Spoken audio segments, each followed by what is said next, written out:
One of the things that I do know is that cannabis products can be expensive. When we think about a lot of the people that can really benefit most, there's a large segment of that are also seniors or may have limited income. My guest today is going to share with us something that may be able to address some of these factors. Joining me now is Tony Adams, a licensed grower of medical marijuana. And I'm just going to bring Tony on the line with me here. Dale, do I have to take him off of hold here? Yep. Push the line in. Yeah. There we go. All right, Tony, I think you are live on the air with us. Can you hear me? Yes, I can. Excellent. Thank you so much for joining me here on the show today. Yeah. So you are a licensed medical cannabis grower, but we're going to get into a lot about that. But I thought we'd talk just for a moment about cannabis as medicine and how that is. You know, what sort of experience do you personally have in that area? Oh yeah. Let's see. It was 17 years ago. Last August, I was living in Vancouver at the time, and I was addicted to pain pills, Percocets mostly. I was taking 8-12 a day. And a friend of mine asked me to come down and try cannabis. There was a new Compassion Club that opened up, and I thought, oh, wow, yeah, okay. I smoked that in the 70s. It was good. And I went down there, and they had about 10 or 12 different kinds, and I started trying different kinds, and I found out that it was good for pain relief. Mm-hmm. I couldn't believe it. It was after a week, I was totally off pain pills. And I thought, wow, this is fantastic. We got to get the word out to people. Yeah. And it was in, that was August 24th that the government was forced to legalize medical cannabis for us. And right away, they said they had to have 2 doctors fill out the form. So right away, I went to my doctor's office, and I got my doctor and his partner in the firm to fill out the forms. Sent them into Health Canada expecting to get my license in, and it didn't come. And finally, I get all the papers back, and they said that I had to have 2 specialists fill out the form. Well, I spent 4.5 years going from specialist to specialist trying, and they would look at me and my paperwork and just say, get lost. They try and sell you other drugs, but they don't want anything to do with marijuana. Well, and the paperwork and the process that people have gone through, I've heard and experienced myself as well. It was never an easy process. Easy. They made it as difficult as they could. Yes. And, we would take them to courts. I know there was over 12 charter challenges court cases that we went through with them, and I followed every one of them. And I even testified in a couple about how I was treated by Health Canada. Mm-hmm, mm-hmm. But, so, it's been constant fighting with them all this time. It should have been legalized in September of 2001. And we've been having this fight ever since that. And it's just made me so angry over the years. It's the medical people now. We got to take control of our medicine. They're busy with the recreational market now. And fortunately for us, we've already had over 12 charter challenges. They can't put any restrictions on us, like no medical stuff to eat or only using flour and all that crap. You find that the best way for taking cannabis is either with a vaporizer or eating. Mm-hmm. Those are the 2 ways that I've found that are healthy and a really good way to use the medicine.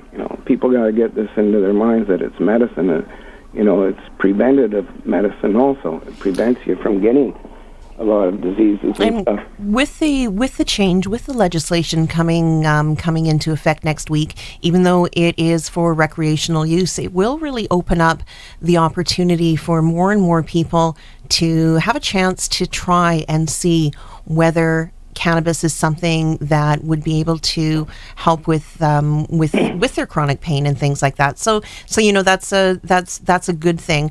And but what the quality of the stuff that the government supplies, I don't know. What would you have your hopes up for that? What do you think that's going to be? What do you think people are going to be getting there?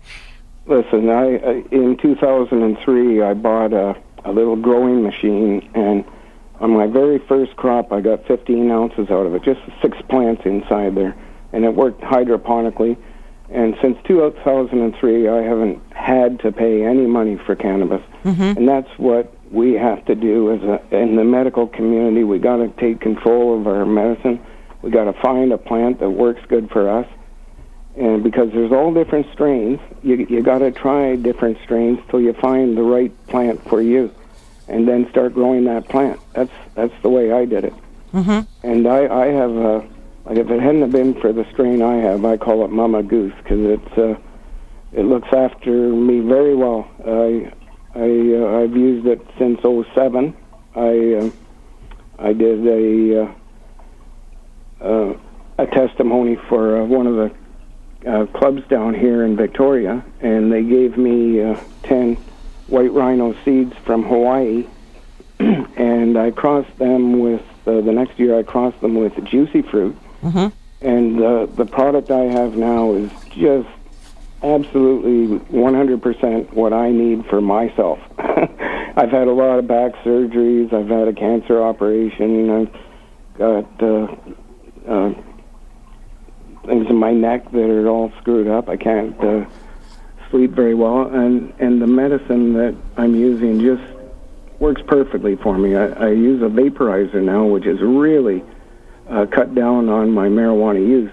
And you can have it by the side of your bed, and if you wake up in the middle of the night, I just press a button and you get a couple tokes and bang, back to sleep. They're so convenient, and nobody even knows that you're using it. It's like eating cannabis. Those are the two best ways to consume medicine. Yeah, and when we are talking about medicine like that, it's like you described, having it really accessible by a vape pen where you can just take what you need and then get on with what you're doing, which very much a lot of people I know do use that for sleep. And so you've over the years you've worked on, and so you're a grower. So you've been growing cannabis, and so this strain Mama Goose is it's one that is really effective for you for your pain relief and energy in the morning.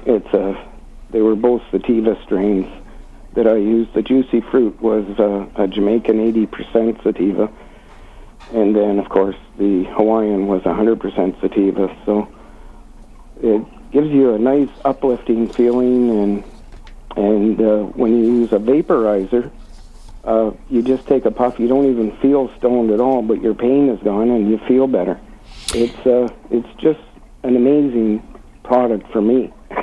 And so, and people that have tried it also have said, it got rid of their pain, and there's few strains that are actually for medicinal purposes. Like all these recreational strains are coming out with it, and people are just going to get lost in all those.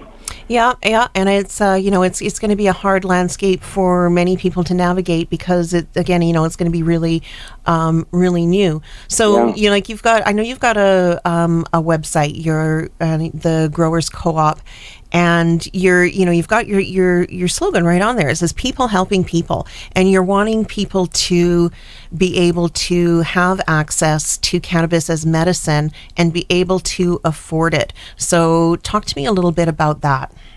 Well, I've gotten together with a lot of home growers that, you figure at even $4 a gram, that works out to $1,800 a pound that they're getting. So, I mean, on $4 a gram, you can pay your expenses. You add another 50 cents or to $1. Like $5 should be the maximum with home delivery. So compare that, just for people that may not be aware. The price for instance, at a dispensary is $10 a gram and up. So we're talking $10 a gram and up, and I expect that will at least we where the market comes in when it becomes legal as well, and then I see it going up from there. So what you just said was less than half than that, around the $450 range per gram, and this would be for people within joining in with the growers co-op and having access also to the particular strains that are designed to help people medicinally. Yeah. All the strains that we sell, there will also be plants available if a person finds that strain that really helps them. Mm-hmm. And we do have home delivery available in Nanaimo now. And there's also in Victoria we do some. But I'm really looking forward to starting a farmer's market. Like, there's a lot of growers like me that, they found their favorite 1 or 2 or 3 strains, mm-hmm. and they use it for different times of the day and stuff like that. And, like all of us growers that have been growing for years, we grow enough for ourselves. I got probably about 6 ounces left from last year still. So if there was some place for all of us growers, the MMAR and ACMPR growers, to get together and put on a farmer's market, and we could bring in our strains. People that are looking for medical strains can come in and they can talk to the growers who grow them, mm-hmm. and they can find out what's used for pest control, and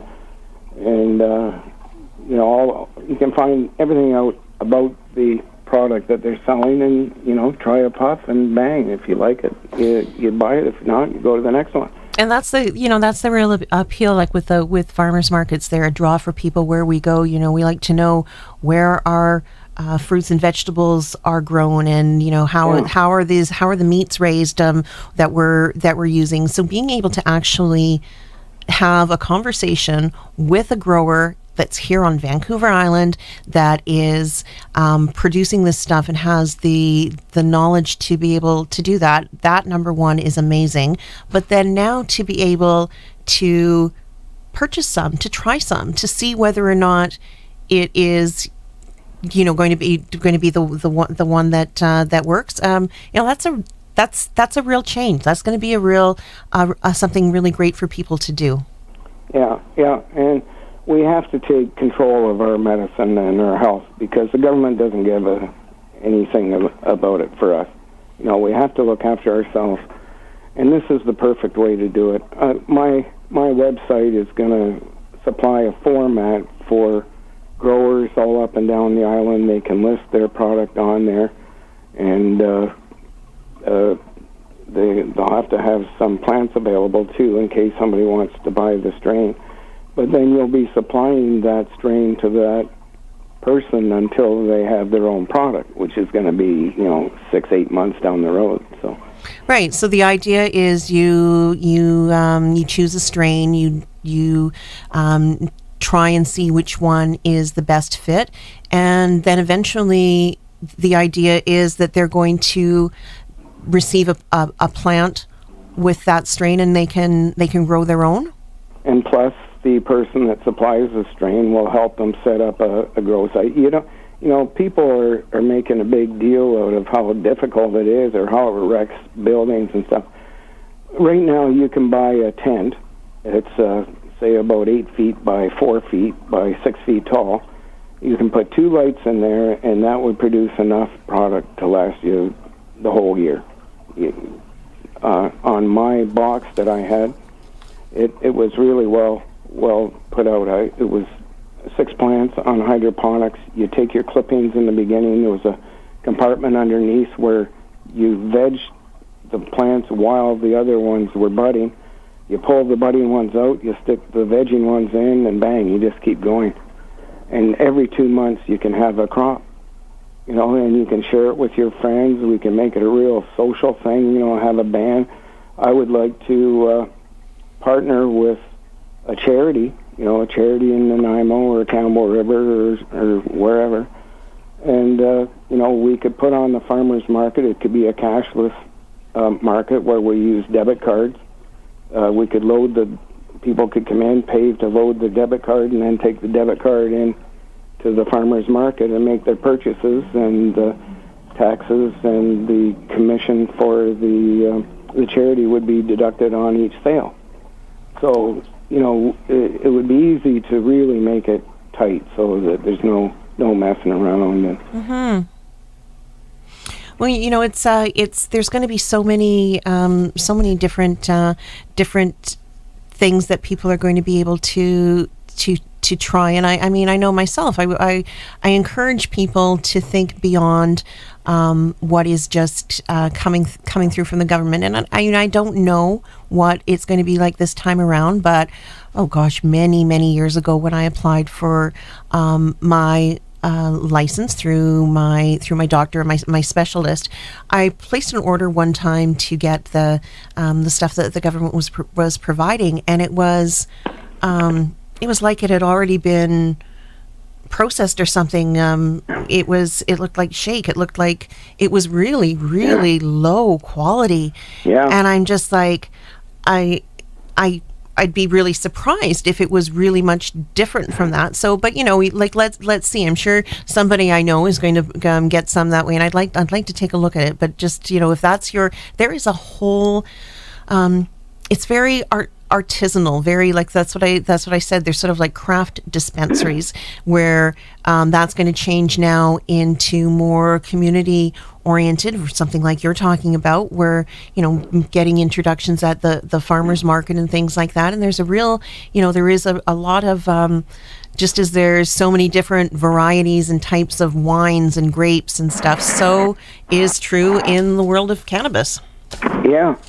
Well, see, when the recreational thing happens next week, they're going to, the governments and everybody's going to be so busy with that they're not even going to notice the medical market, and that's when we can step in and organize and set up a farmer's market to pay a charity some money. And I'm sure that they wouldn't be able to stop it. We're just a club, If everybody's a member of the club, we're a club, and we're sharing our medicine amongst ourselves. Mm-hmm. Nothing illegal about that. And so, yet. and so, what it sounds like you've got a few ideas and a few things that, and I hear a lot of you wanting to partner with other people, and like with a charity, and being getting sort of a sense of community in there around that as well. So what do you see as next steps? What would you like to let people know about what they should do to get involved with this with you? Well, I think Nanaimo would be the best place to put on the farmers market. It's mid-island. It's handy to a lot of people. So if anybody out there knows of a charity that would like to participate in this type of thing, I'd be happy to hear from them. And any growers who would like to join, we just charge $100 a month to post their ad, and and then each area will have their own distributor. Mm-hmm, mm-hmm. And so anybody interested in that type of thing, you could take a look at my website, coopgroop.ca. And I'm also on Facebook. It's the Co-op Grow Up, COOPGRO-OP on Facebook. And it's something we need to organize amongst the medical community. And I'm really looking forward to meeting like-minded people. Yeah, for sure. And I mean, I like hearing this too, because there's going to be it's a whole different branch of being all the organization, all the stuff that I'm hearing that people are considering for the recreational side, and that's all fine and good. But it's a really, really different when people are talking about this as our medicine. What I will do, Tony, is I will I'll put some links up and some information up on my Chronic Wellness Tips Facebook page as well, and let people know they can either reach out directly to yourself or touch base with me, and I can connect them to you with that. And basically, I see this as the beginning of the start of a conversation. Yeah. The beginning of something of thinking about what might be possible. Yeah, we could make it a real carnival atmosphere. Every Saturday we could have it in a different town, or maybe on a Wednesday night, or whatever, or Sunday, and we could rotate from town to town. And those that have a little bit left, then they sell it. Like the ad is only month to month, so I imagine most people would sell out all their extra stuff probably within a month. So. And we could, have a band and, and have lots of edibles to eat, and, people could make all kinds of different things, and that's what I see happening. I don't know. I'm an old hippie from the 60s, I guess, but that's what it was like in California when I was down there in 67 and 8. Well, you're sort of painting a nice picture. Like there's I could see a farmer's market kind of all focused around health and wellness. Things where people could, basically browse around and spend some time, and listen to some music, and sort of dial it back a little bit to nothing wrong with being an old hippie. I think that's kind of cool. yeah, it's I'm really looking forward for this to happen, but we'll see. Okay, awesome. Well, I think that's really cool. Is there anything else that you would like to share with our listeners here on the topic? One thing, I am so convinced that my strain is really good for pain relief that if anybody wants to email me, Tony@coopgroup.ca, I'll send them one of my joints to try, and I'll guarantee you it gets rid of pain right away. Oh, wow. That's just very, very generous of you. Okay, so that's email Tony@coopgroup.ca. Was that correct? Oh, that's right. Okay, I will, and he's going to, if you've got some chronic pain and you'd like to try some of his particular strain to address that, send him an email, and he'll send you a sample. That's very generous. I'll hook that information up on my page as well. Oh, great. All right. All right. Thank you very much. Thank you so much for joining me today. That was Tony Adams from the Co-op Grow Op, which is coming here and being organized for Nanaimo in all over Vancouver Island for more access to medical cannabis.